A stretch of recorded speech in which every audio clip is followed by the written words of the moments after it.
अच्छा, अगर अब हम बात करें हाइपोकैल्सीमिया की, हाइपो, ठीक है, ओ वाला।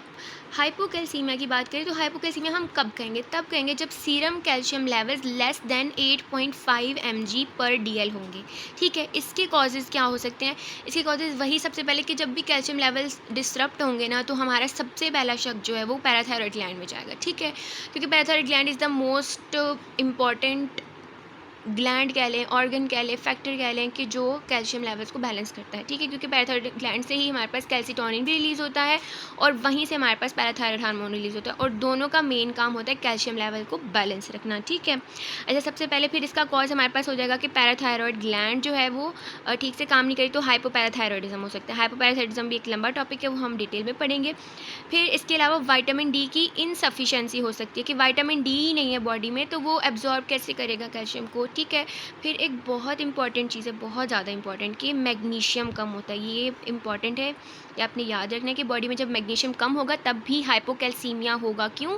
क्योंकि magnesium is necessary for parathyroid hormone to work.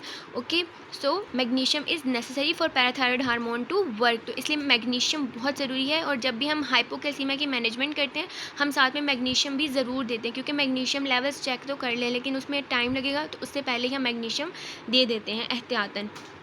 अच्छा, फिर जो है सेकेंडरी हाइपरपैराथायरॉइडिज्म, एक और बात, सेकेंडरी हाइपरपैराथायरॉइडिज्म भी जो है ना, हाइपर पैराथायरॉइडिज्म, वो भी हाइपोकैल्सीमिया करवा सकता है। कैसे? वो उसके लिए आपको हाइपरपैराथायरॉइडिज्म की वीडियो देखनी पड़ेगी, ठीक है, वो मैं अपलोड कर दूँगी।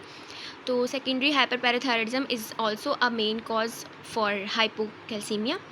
अच्छा, फिर इसके अलावा पैंक्रियाटाइटिस है और बिसफॉस्फोनेट्स का ओवर यूज़ है, और सिट्रेट एक्सेस की ब्लड ट्रांसफ्यूजन की, ठीक है, उसके बाद सिट्रेट एक्सेस हो गया बॉडी में, तो ये सारे कॉजेज़ हैं जो कि बॉडी में हाइपोकैल्सीमिया करवाते हैं।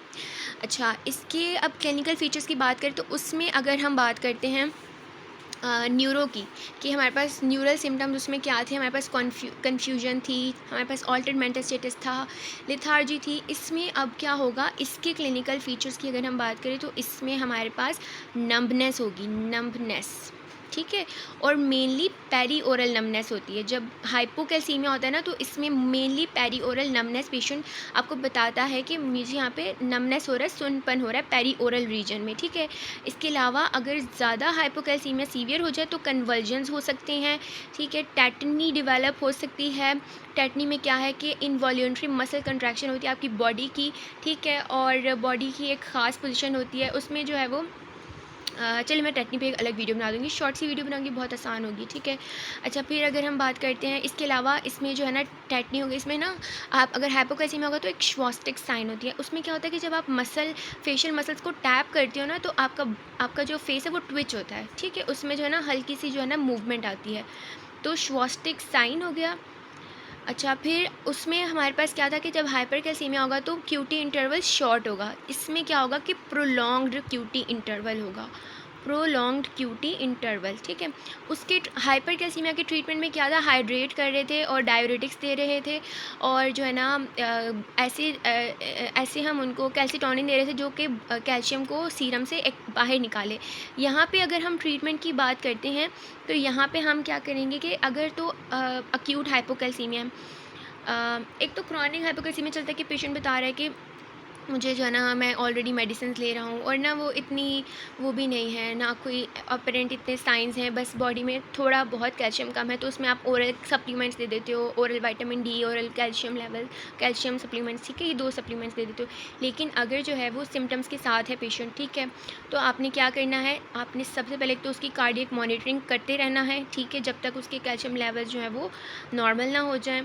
इसके अलावा हम आईवी कैल्शियम ग्लूकोनेट देते हैं, ठीक है, ये बहुत क्वेश्चन पूछा जाता है, ये आपने याद रखना है। आईवी कैल्शियम ग्लूकोनेट देते हैं, साथ में हम जो है विटामिन डी और मैग्नीशियम भी देते हैं, विटामिन डी और मैग्नीशियम भी देते हैं, क्योंकि hypomagnesaemia is also associated with hypocalcaemia, ठीक है, तो हम मैग्नीशियम भी देते हैं। हमारा हाइपोकैल्सीमिया भी टॉपिक कंप्लीट हो चुका है। अगर आपका कोई क्वेश्चन हो तो कमेंट में आप ज़रूर पूछिएगा, मैं कोशिश करूँगी सबको आंसर देने की।